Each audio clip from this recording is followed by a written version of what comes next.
about the products that are made in Russia.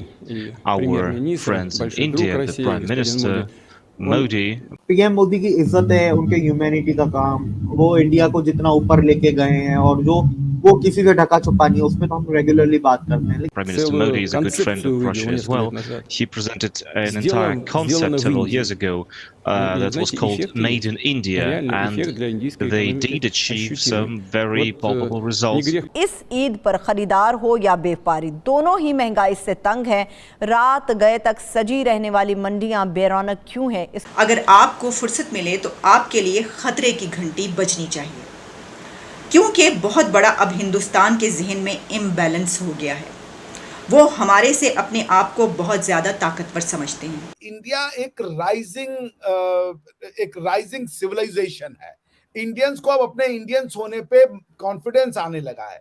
पहले नहीं था, हमें इंडियन होने की शर्मिंदगी का एहसास कराया जाता था। हमें ये कहा जाता था कि तुम राम राम मत बोलो क्योंकि सामने वाले को बुरा लगता है। 91 के अंदर जब इंडिया गया IMF के पास, मनमोहन सिंह फाइनेंस मिनिस्टर थे, वो खड़ा हुआ बंदा अपनी पार्लियामान के अंदर और उसने कहा कि ये हमारी तबाही हुई है, ये हम बिल्कुल बुरी हालत में हैं, लेकिन हम ये करेंगे, हम ये जो स्टेप्स उठाएंगे, हम बाउंस बैक कर जाएंगे। इंडिया की यूथ, इंडिया के पॉलिटिशियंस, ये मोदी मैजिक, मतलब जो उनके प्राइम मिनिस्टर हैं, कहा जाता है मोदी मैजिक, ये मोदी मैजिक है या वहाँ की ओवरऑल जो आबादी है या ओवरऑल इंडियंस हैं।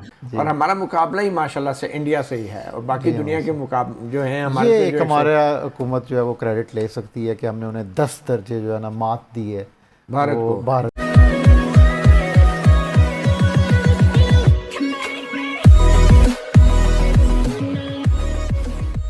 नमस्कार दोस्तों, दुनिया तो छोड़िए, सबसे पहले भारत में ही कुछ लोगों ने, कुछ नहीं कई सारे लोगों ने मेक इन इंडिया का मजाक उड़ाया था, खास करके राहुल गांधी जैसे लोग, कि भाई मेक इन इंडिया में एक बब्बर शेर है और ये घूमता रहता है और वो मतलब देखिए, मुझे नहीं पता कि राहुल गांधी को स्क्रिप्ट कौन देता है, या फिर कहे कि कोई देता भी है या फिर वो किसी की सुनता भी है, बस वो जो देखता है ऑब्जर्व करता है उसी पर अपना लेक्चर देना शुरू कर देता है। अब बात दरअसल ये है कि ना ही सिर्फ इंडिया के लोग पहले अपोज किया करते थे, लेकिन क्रिटिसाइज भी किया करते थे। उसके बाद जब मेक इन इंडिया का रिजल्ट्स आने शुरू हुए तो इंडिया के लोग चुप हो गए, इंटरनेशनली उसको नोटिस किया जाने लगा, और उसके बाद रशिया के जो प्रेसिडेंट है व्लादिमीर पुतिन, वो भी अब इस बात को चर्चा करने पर मजबूर है इन द सेंस कि अगर कोई अच्छी चीज़ दूसरी जगह पर होती है तो उसको चर्चा करना कोई गलत बात नहीं है। तो यहाँ पर वो चर्चा करते हुए दिख रहे हैं कि भाई मेक इन इंडिया कैसे यहाँ पर ग्रोथ कर रहा है, और उन्हें भी मेक इन रशिया या फिर कि मेड इन रशिया के टाइप के इनिशिएटिव्स लेने चाहिए। जब इस टाइप की बात होती है ना तो मैं प्राउड वाली सिचुएशन हो जाती है, क्योंकि आपने कुछ अच्छा खासा अचीव किया है, तभी जाकर ये सारे कंट्रीज आपको अप्रिशिएट कर रहे हैं।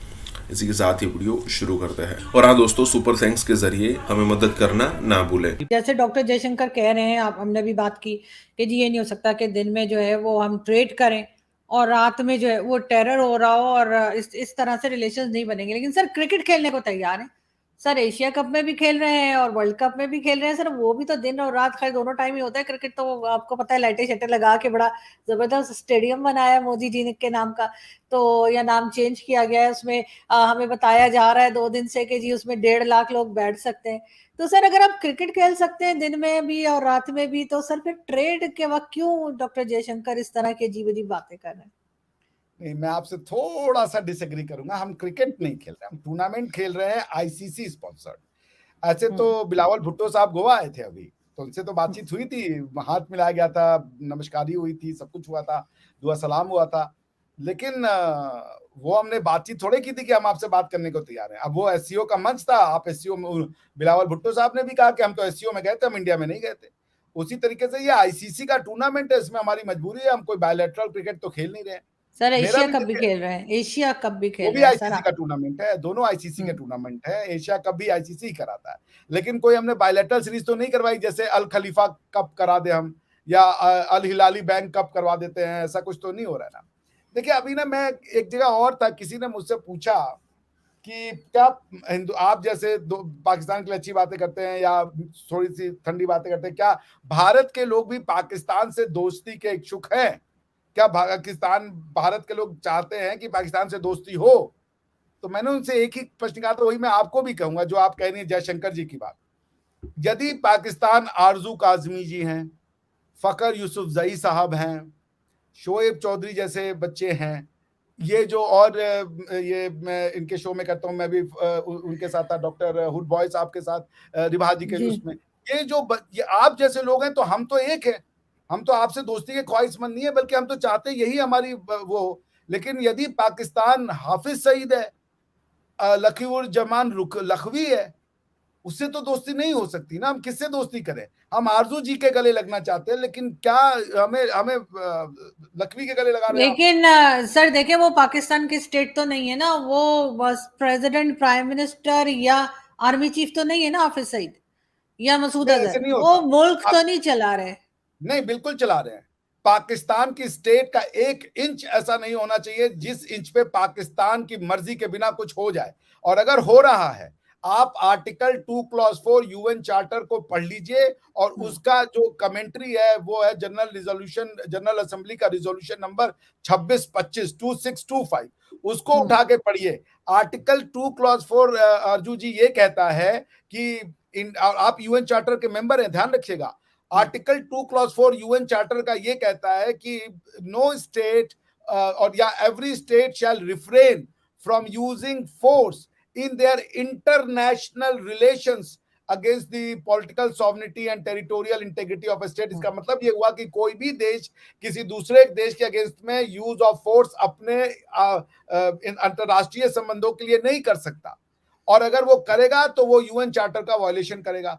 इसी को अवॉइड करने के लिए आपने ऐसी तंजीमें बना दी हैं, और अब आप कहते हैं कि ये नॉन स्टेट एक्टर है। भाई आप पूरा पाकिस्तान ही स्टेट है, पाकिस्तान का हर आदमी स्टेट को रिप्रेजेंट करता है। और यदि आपके यहाँ पे टेररिस्ट एक्टिविटी हो रही है, लोग ट्रेनिंग ले रहे हैं, बंदूकें चलाना सीख रहे हैं, बम चलाना सीख रहे हैं, बम बना रहे हैं, और आप कह रहे हो हमें पता ही नहीं है, तो फिर आप छोड़ दीजिए ना।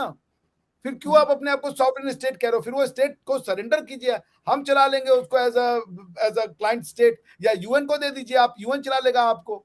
अगर आप स्टेट नहीं बन सकते, अगर आप बच्चे नहीं पाल सकते, तो माँ बाप होने का तो दम मत बनिए ना कि हम माँ बाप है।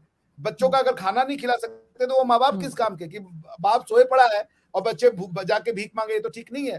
तो आप 2625 में ये लिखा है कि यदि कोई स्टेट अपनी भूमि पे होने वाले किसी भी हिस्से में कोई ऐसी एक्टिविटी हो रहा है जिससे दूसरे देश को परेशानी होगी, या दूसरे देश में यूज ऑफ फोर्स करेंगे, तो उसकी रिस्पॉन्सिबिलिटी उसी देश की होगी। तो आप ये नहीं कह सकते कि ये नॉन स्टेट एक्टर्स है, they are very much state actors. नहीं सर, मैंने तो नहीं, मैं तो कहती हूँ बिल्कुल कि नॉन स्टेट एक्टर है, तो बिल्कुल भी नहीं कहना चाहिए। ये मतलब मुझे पता है आप नहीं पाकिस्तानी स्टेट की बात। 91 के अंदर जब इंडिया गया IMF के पास, मनमोहन सिंह फाइनेंस मिनिस्टर थे, वो खड़ा हुआ बंदा अपनी पार्लियामान के अंदर, और उसने कहा कि ये हमारी तबाही हुई है, ये हम बिल्कुल बुरी हालत में हैं, लेकिन हम ये करेंगे, हम ये जो स्टेप्स उठाएंगे, हम बाउंस बैक कर जाएंगे। हमारे जब लोग खड़े होते हैं, सब अच्छा है, कोई फिक्र की बात नहीं है, ये जियो पॉलिटिक्स है, इंटरनेशनल इस्लाम के ख़िलाफ़ सहूनियत की साजिश है। यार सच बोलें लोगों से, लोग आपकी बात पे एतबार करके लाइफस्टाइल बदलेंगे, कुर्बानी देने पे तैयार होंगे। एक तरफ आप मेरा टैक्स बढ़ा रहे हैं, एक तरफ आप फर्टिलाइज़र पे डैप के ऊपर आप जनाब चाह रहे हैं 5% और साथ उसी बिल के अंदर आप पास करवा रहे हैं कि नहीं यार पार्लियामेंटेरियन जो है ना, ये चेयरमैन वगैरह 1200 से 1600 की गाड़ी लेने दो, 1200 की बनती नहीं है तो सारी 1600 की गाड़ी ले लो। लोगों को कहते हो भूखे मर रहे हो तुम जनाब, ये करो, ये अपने खर्चे काम करो, और उस बिल में साथ क्या पास हो रहा है। अगर आपने ड्राइवर, अब आपको मिल जाएगा, आपने इस्लामाबाद से बाहर सारी सरकारी गाड़ी लेनी है तो आप ड्राइवर ले जाएं साथ। पहले होता था अगर आप इस्लामाबाद से बाहर आपकी गाड़ी ठुक गई है तो आप ठीक करवाएंगे, ख़राब हो गई है, अब वो भी आप ठीक करवाएं। यानी कि हम इनकी वेकेशंस, इनकी कन्वीनियंस, इनके ड्राइवर्स हम भुगतें।